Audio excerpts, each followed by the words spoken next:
This week we're looking at a brand new release from the Dingle Distillery. And this one has an age statement. That's right, we're looking at the new 10-year-old single malt whiskey from the Dingle Distillery. So let me get it into the glass.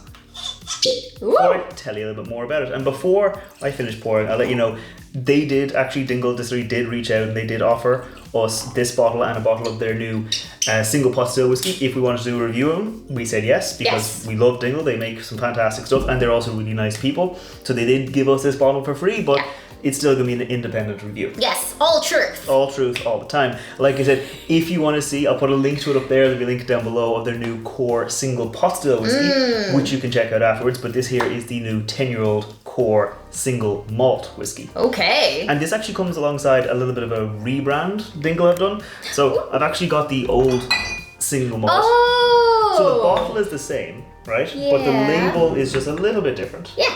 And what I like about the new label, it has a bunch of extra information on it. Okay. Just here on the side. So yes, so this bit. Yeah, it actually tells you the casks that were used, the percentages they used actually in it. And I think they also increased the alcohol a little bit. I think the old one was 46.3%.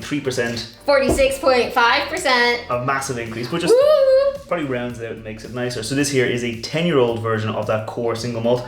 But this is also a core product, so it might not be everywhere around the world right now, but by the time this video comes out, maybe you'll actually be able to see it on your shelf. So tell us about the casks, Rosie. Well, there's a bourbon cask. It's at 65%. There's a port cask at, do you remember? 30%. 30%. And what's the math for that Pedro Jimenez cask? That would be 5%. Yeah. So this here is, like, what they did is, they didn't just age the whiskey in bourbon and then finish it in the port or the PX. They took 3 distinct whiskies. They took all bourbon, all port, and all PX, and then they blend them together at the end to get you a good flavour. It has a really nice colour to it too. It does. Because this here is natural colour. Yeah, no added colour because it's non-chill filtered. Yes. Oh. And yeah, so this here, like I said, it's got a lot of port cask to it, which is nice because Dingle were for a long time experimenting with like batch releases and like the Wheel of the Year series where there's all special editions or special casks. So they have got like port casks, rye casks. They've got, I know they're experimenting with different woods, like acacia, cherry, ash,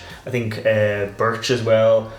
They've got a lot of different kind of wood casks they're playing around with, but it's good to see them actually coming out with a good, like a core age statement release, because they have been around for about 12 years now, making a good whiskey. Oh yeah, 10-year-old is perfect timing then. Yeah, so it's good to see that they have enough stock that they can actually put out a core product. Yes. And this will just stay on the shelves rather than being like, I think the first time they released a 10-year-old whiskey, it was just a single kind of batch, sold it immediately. Oh yeah. But this here will be on the shelves kind of forever. So I think... That's cool. Yeah, that's pretty good. Go Dingo. Yeah, and they're one of the new batches of Irish distillers, but they're not one of the new ones. Like they were probably the oldest of like the new family of Irish distillers. Yeah. So it's good to see them actually staying successful and staying profitable, I guess, and saying releasing more whiskies. Yeah, and it says County Kerry down here as well. So that's really cool. In the rebrand, they've also added a lot of like Irish. So it has here like Lámh Déanta in Danganí Quiche, which means handmade in Danganí Quiche, which is like what you would say for Dingle in Irish. I think... Glad you didn't try to get me to say that. Here it has Drugtha le Brod in Danganí Quiche, which means distilled with pride in Danganí Quiche. So it has just there's a couple of bits of like Irish in it here, and the bottle is just There's nice. a lot of kerry. There's a lot of kerry going on. That the man here is the Wren boy, or as they would pronounce it, the Ran boy, which is a kind of I'll put a picture of them up there. You'll see it. It's like this party they have on St. Stephen's Day, so the day after Christmas. Or is it Christmas Eve? I can't remember. I think it's the Stephen's Day. But I think it's the Stephen's Day. Yeah, and they basically have different Wren groups from different streets in different towns, have basically a musical battle, for want of a better word, where they will all play different musical instruments. They go to different pubs, and it's turned into something a bit of a fun little festival as opposed to actually fighting. So maybe in the history it was fighting, but now it's all musicians and just having a good time. That sounds like fun. So it's a very Dingle tradition, and it's there on the bottle, and it's also on the cap. And it's actually carved into the. I don't know if it'll show up on the camera, but but it does look really cool. That little logo it's carved in on the sides. It's carved in as well there. So it's just nice to see like the little homages to the history of Dingle, but still making good connections. I think there's enough talking. Yes, sorry folks. Let's go for get the in nose. for the nose on this whiskey. I know you're eager to give it a try. Ooh, that is strunk. Yeah, it's very heavyweight, like it's very fruity, because again, a lot of port casks and a PX sherry cask is going to give you darker, deeper, almost like chocolatey cherry notes. Oh yeah, I feel like there's like some black cherry going on here. Yeah, there's definitely like a bit of like dark fruits, black cherries. Like if you were in a blind taste testing or nose testing, you'd be able to pick this one out. Yeah, very easily. Dingle also does have this kind of, I don't know, herbal quality to it. Like Dingle malt, like a lot of distilleries have their own style of malting, whether it's the length of time they malt the barley for, how hot the water is. They've all got specific types, the yeast they use for fermenting. And with Dingle, it comes out as this like almost floral, almost herbal kind of character. Yeah, okay. And that's definitely here, but behind all those black cherry notes, yeah. Oh, that's lovely. There is still like a good like sweetness to it, but it's like that sweetness of like cooked fruits, stewed fruits, caramelized sugars from fruit, as opposed to like a toffee or a caramel. That's what I'm getting. Like stewed plums, stewed things like that. I haven't had stewed fruit in a long time, so I can't really place that. Oh, it'll be soon winter again in Ireland, and winter is coming. Winter is coming, and there will be some stewed fruits. Nice. But right now, I'll trust you on that. You have to trust me on that one, yeah. But it's very much leans into the port. Now, I personally am a big fan of port casks. I like the fact that there's a good port cask and a 10-year-old port whiskey, so I like that. But yeah, it leans into it, but it's not one note. It has a nice bit of malty flavour to it. So, do you want to go in for the palate? Yeah, let's do it. Cheers. Cheers. Sláinte. Sláinte. Okay.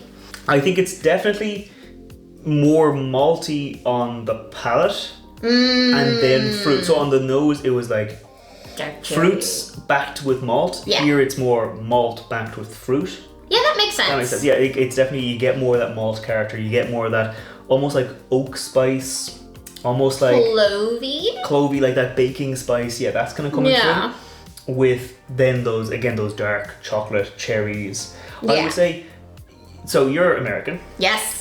But I'm sure you're familiar with a Black Forest Gatto cake, which is the Black Forest Gatto. It's a very German cake, which is a chocolate cake with cherries. Yeah, and this cherry syrup, and that's what I'm thinking of here. Okay. So, now see, but I got a lot of that malty bit up the front, so I don't get like, it's not so sweet where I would connect it directly with cake, but I get where you're going. Okay, do you want to give it another sip? Sure. See if you can find more fruit. Cheers. I did not find more fruit. Oh, okay. I found more malt. And more cloves. And more cloves, more spices. And baking. More spices. Yeah, oh, maybe that's what I'm talking about with like the baking spices and the cake, like that kind of, that's what I'm getting like that. I'm just getting a bit of that flavor coming through. I don't fault that. You don't fault the malt? I don't fault the malt. No, but it's nice. Maybe I do fault the malt. It is nice though that there's a good malty character to it. It's just nice and rich, and it does have a bit of depth to it. I know I like a port cask more than you like it. Yeah, like and I'm not a malty girl, I don't think. It does have like a dark chocolate, not bitter, but like that high cocoa. Yeah, I could see like the dark chocolate bit, like the Black Forest Gatto. So tasty, but that's like chocolate. Yeah, this is more like cocoa. Dark chocolate. Yeah, like cocoa. Yeah, that kind of thing. Like the ingredients that would go into the cake, maybe. I get what you're saying. Like you're piecing it apart. Don't you do that. I'm using your words against you. Yeah. How dare you. But I'm going to go in again. Okay. This time focus on the finish. See what lasts the longest. Okay, cool. Cheers. Cheers. On the finish, I actually get a little bit of like citrus, but not like fruit, like bright, fresh, like citrus, almost like a dried orange peel, like the kind that would go into like a garnish on a cocktail. That kind of thing, yeah. Where it's like it's not sugary sweet, but it's got like that citrusy oils, like like the orange oils as opposed to like the orange citrus, that kind of flavor coming through. Okay. Still getting like lingering dark notes, like those dark cherries, the chocolate, the cocoa. That's kind of hanging on. It doesn't have a super long finish. Okay. It's probably in the medium. Is it medium, short to medium to long? I say just medium. Medium. Yeah, it doesn't have like, again, there's no like heavy burn. It does nothing like that. It just has a nice bit, like I would still have like those dark, almost like cocoa notes. But the malty flavor, the red fruits, the cherries, they're pretty faded. And then just got like those lingering oaky malty dark notes. Gotcha, I know it just says malt, but like the chocolatey notes. We know what you mean. Yeah, I got like very similar to like just that like maybe cocoa bitter-ish, but not bitter chocolate kind of vibe. And I still got a lot of that like the malty notes of like the clove and other baking spices.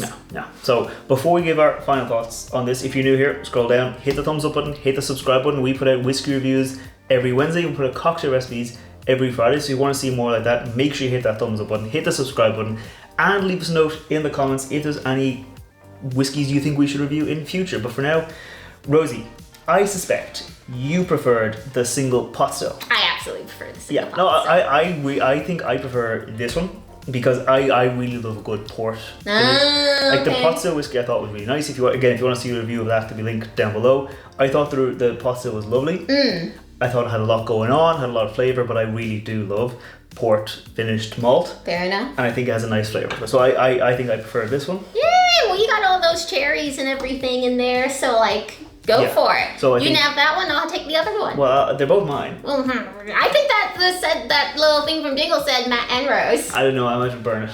So I think I'm going to keep on enjoying it. Okay. And we'll see you next time. Sláinte. Bye-bye.